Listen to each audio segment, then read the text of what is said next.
여러분 안녕하십니까. 2011년 제1차 정당정책토론회 진행을 맡은 오미영입니다. 중앙선거방송토론위원회가 주관하는 오늘 토론회는 민생 현안에 대해서 각 당이 어떤 대책을 갖고 있는지 들어보는 시간입니다. 요즘에 여야는 너나 할 것 없이 민생 문제가 참 심각하다고들 얘기합니다. 그리고 민생 문제 해결을 위해서 온 힘을 기울여야 한다는 데 인식을 같이 하고 있습니다. 하지만 그 방법에 대해서만큼은 이견이 있는 것 같습니다. 오늘 토론을 통해서 주요 민생 현안에 대해서 각 정당이 어떤 입장과 구체적인 방안을 갖고 있는지 살펴보겠습니다. 진보신당 박용진 부대표입니다. 네, 여러분 반갑습니다. 물가 상승의 원인에 대한 진단은 민주당하고 비슷한 것 같습니다. 성장 위주 정책을 정부가 펼치다 보니까요, 고환율 저금리 그리고 수출 대기업 중심에 이렇게 밀고 나가다 보면 당연히 그 부담이 우리 이제 서민 가게에 쌓이게 됩니다. 근데 이에 대해서 정부의 대책이라고 하는 게 그 국무회의 열어가지고 라면값, 짜장면값 점검하는 정도의 수준이 있으니까 국민들 보기에 또 경제학자들이 보기에는 실소를 금치 못하는 지경입니다. 수출 대기업 중심의 이 정책을 유지하면서 우리 노동자들하고 서민의 가게에는 부채와 부담만 쌓이고요. 또 우리 대기업들에는 30대 대기업만 하더라도 170조라고 하는 어마어마한 사내 유보금이 쌓여 있습니다. 이런 그 잘못된 정책을 계속 밀고 나가고 또한 4대강 같은 사업으로 유동성을 더욱 이제 악화시키면서 교육 투자라든지 재분배 정책에 대해서는 신경을 쓰지 않고 있는 상황입니다. 지금이라도 이 물가 문제에 대해서 바로잡기 위해서는 아까도 말씀드렸던 고환율 저금리 성장 유지 정책을 포기하고 물가 관리를 위한 노력을 적극적으로 해야 됩니다. 중국은 이미 지난 전인대를 통해서 성장 유지 정책을 포기하고 물가 안정을 위한 노력을 하겠다고 이렇게 역할을 전환해 나가겠다는 선언을 했습니다. 라면 값이 오른 것은 물가 인상의 결과이죠. 원인이 아닙니다. 라면 값이 무슨 죄가 있다고 라면 값을 죄고 짜장면 값을 죄는 것으로 물가 인상 대책을 대신하려고 하는 겁니까? 바로 잡아야 될 문제라고 생각합니다. 물가 인상의 충격을 완화하는 면에 대해서 좀 고민을 해봤으면 좋겠습니다. 물가가 인상되면 같이 임금이 상승해서 가계 가처분 소득이 이제 올라가면 사실은 큰 부담은 없을 거라고 봅니다. 그런데 현 정권도 그렇고 과거 10년 정부에서도 그랬는데요. 비정규직을 끝가는 데 없이 이렇게 양산시켜 놔서 사실상 대부분 노동자들의 임금이 반토막 난 상태에 있습니다. 그리고 최저임금이 지금 4,110원입니다. 이걸 가지고 어떻게 먹고 살라고 하느냐는 원성도 자자합니다. 그래서 비정규직을 줄이는 문제, 그리고 4,110원에 머물고 있는 그 최저임금을 노동자 평균임금의 50%까지 현실화하는 문제에 대해서 우리 모든 정당들이 다 같이 고민을 좀 했으면 좋겠습니다. 더불어 정유산업이나 통신업 등과 같이 사실상 이제 독과점을 유지하고 있는 분야에 대해서 정부가 적극적인 가격이나 정책들을 좀 개입해서 움직일 필요가 있겠다는 생각을 하고요. 대기업에서 엄청나게 이익을 봤다는 점은 아까 말씀을 드렸습니다. 이 대기업들의 이익을 고용안정기금으로 이렇게 전환할 수 있도록 정부가 해야 되는데요. 이것을 법적인, 제도적인 장치를 통해서 할 수 있도록 강제할 필요가 있다고 말씀드리고 싶습니다.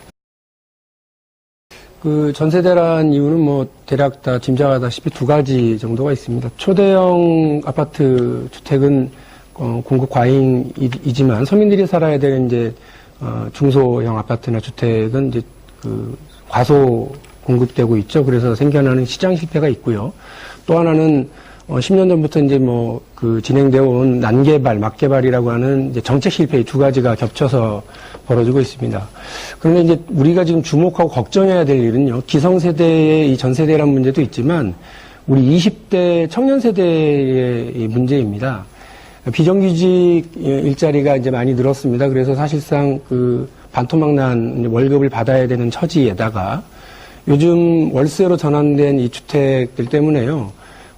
대졸자 초임 연봉을 한 2천만 원 정도로 보게 되면 그 중에 월급이 한 200만 원 정도 되겠죠? 200만 원 중에서 월세로 한 60만 원 정도를 지급을 하게 되면 남는 돈으로 어떻게 내 집 마련하고 어떻게 결혼 준비를 합니까? 이 20대 청년들에게 있어서 결혼은 꿈도 못 꿀 일이고요. 게다가 결혼을 하더라도 출산을 해서 아이들을 키워야 되는 일 자체가 사실 꿈만 같은 일입니다. 사실상 이렇게 되다 보니까 우리 20대 청년들을 저주받은 세대다라고 이야기하는 이야기가 나올 정도입니다.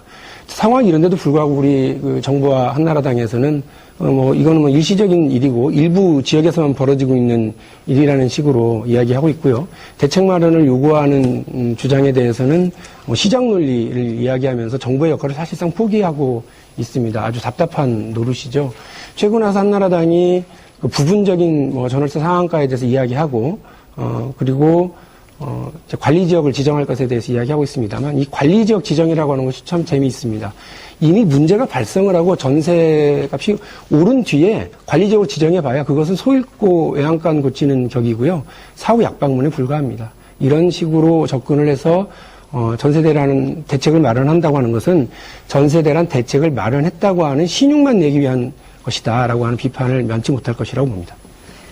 예, 앞서서 여러분께서 말씀을 해주셨습니다만은 장기적으로 지금의 전세대란 문제를 해결하고 아까 제가 말씀드렸던 이 저주받은 세대라고 할 수 있는 우리 20대 청년들의 미래와 희망을 생각한다면 공공임대주택을 적극적으로 공급해야 된다고 생각을 하고요. 장기적으로 우리 정부에서 공공주택에 대한 관점을 좀 변환시켜야 될 필요가 있겠다고 생각합니다. 진보신당은 공정임대료 제도와 관련된 법안을 특별법으로 제출하려고 준비하고 있는데요. 이미 영국에서 시행되고 있는 제도이고 임대료 조정관이나 임대료 조정위원회를 통해서 공정한 임대료를 산정하고 그것을 중심으로 해서 임대인이나 임차인 모두 손해보지 않고 공정한 임대 수준으로 인해서 보호받을 수 있도록 하는 그런 제도를 같이 고민해 나가도록 하겠습니다. 됐습니다. 박용진 부대표 주도권 토론 시작을 해 주십시오. 예, 한나라당 구승덕 의원님께 간단하게 좀 여쭤볼게요.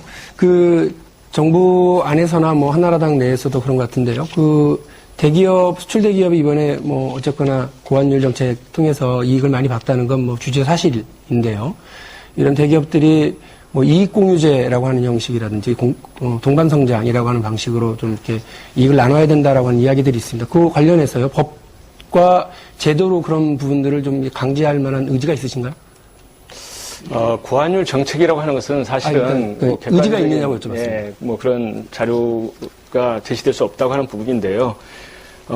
저희들은 이렇게 생각합니다. 시장 원리에 결국은 환율은 결정되고 성장률이라든가 그 얘기는 금리에 아까 결정되겠지만 하셨으니까 제가 간단하게 여쭤본 거예요. 그러니까 지금 이제 캠페인 하실 거냐고 여쭤본 거예요. 그러니까 동반성장, 이익공유를 캠페인으로 끝내실 거냐, 아니면 법과 제도를 통해서 분명히 강제할 거냐. 동방성장 이익 공유 부분은 이미 이제 화두는 어느 분이 던지셨는데 이건 국민의 공론이 좀 더 필요하고 한나라당 당론을 좀 더 수렴해야 된다고 생각합니다. 예, 그런 말씀하실 줄 알았어요. 그런데 제가 이 말씀 왜 드리느냐면 지금 노동자들이나 서민들의 가처분 소득이 대단히 줄어들었습니다. 그래서 물가 상승으로 인한 충격이 대단히 큰 거예요. 그런데 고통을 분담하자고 얘기하면서 기업들 편에 서실 때는 주로 어떻게 했느냐면 정리해고제라든지 아니면 비정규직 법안이라든지 이런 전부 다 법과 제도를 통해서 이런 것들 고통 분담을 받아들였다면 대기업들이 이런 과정을 통해서 이익을 봤으면 그것에 대해서는 이익을 나누는 것도 그래서 사회에 다시 그걸 이제 반환할 때 저희 같은 경우는 지금 고용안정 기금으로 이것을 좀 둬야 된다고 생각하고 있는데요. 지금 벌써 30대 재벌의 사내 유보금이 170조에 이르고 있다는 건 다 알고 있는 거 아닙니까? 이런 이익들을 사회적으로 이제 돌릴 때 고용안정 기금으로 돌린다든지 아니면 세금을 더 많이 낸다든지 하는 방식으로 해서 우리 서민들의 가처분 소득을 높이거나 생활을 안정화시키는데 일자리를 안정화시키는데 좀 이건 당연히 법과 제도를 통해서 해야 된다. 고통분담은 법과 제도로 하고 이익공유는 캠페인, 도덕재무장 수준으로 한다고 하는 건 누가 봐도 이제 용납되지 않는 일이라는 점 말씀을 드리고요. 민주노동당에게 하나 좀 여쭤보겠습니다. 이제 우리나라의 생활비 중 이제 복지로 사회임금 구조로 반영되는 구조가 7.9%밖에 안 됩니다. 스웨덴의 경우는 48.5%가 되고 있는데요. OECD 국가 평균 31.9%에도 못 미칩니다. 이러한 물가와 주택 비용에 대한 인상에 대한 가처분 소득 이 부분이 상실되면서 사실상 이제 우리 서민들이 힘들어지고 있는 상황입니다. 그래서 복지를 통한 이런 서민 생활 안정에 대한 입장을 간단하게, 시간이 얼마 없습니다. 죄송합니다. 예. 사회임금을 강화해서 복지를 보전하는 방법을 전적으로 동의합니다. 가령 아동수당 같은 경우는 세계적으로 이미 88개 국가가 도입 시행하고 있는 제도입니다. 네, 사랑하는 국민 여러분, 저는 오늘 이 자리에서요, 물가 인상과 전세 대란이 우리 기성세대에게도 위험한 일이지만 우리 청년 세대에게 일종의 저주가 될 것이라고 하는 우려의 말씀을 드렸습니다. 우리 청년 세대들이 결혼도, 출산도 포기하고요, 희망도, 꿈도 모두 차압된 그런 세대가 되고 있습니다. 이들에게 희망을 주어야 할 것입니다. 대안은 너무나도 약화되어 있는 노동자 권리의 강화, 그리고 복지 정책의 확충에 있다고 저는 생각합니다. 현 정권에 보여지고 있는 땜질 처방식의 태도, 그리고 혹은 정부의 기능을 포기한 그러한 태도로는 대안이 될 수가 없습니다.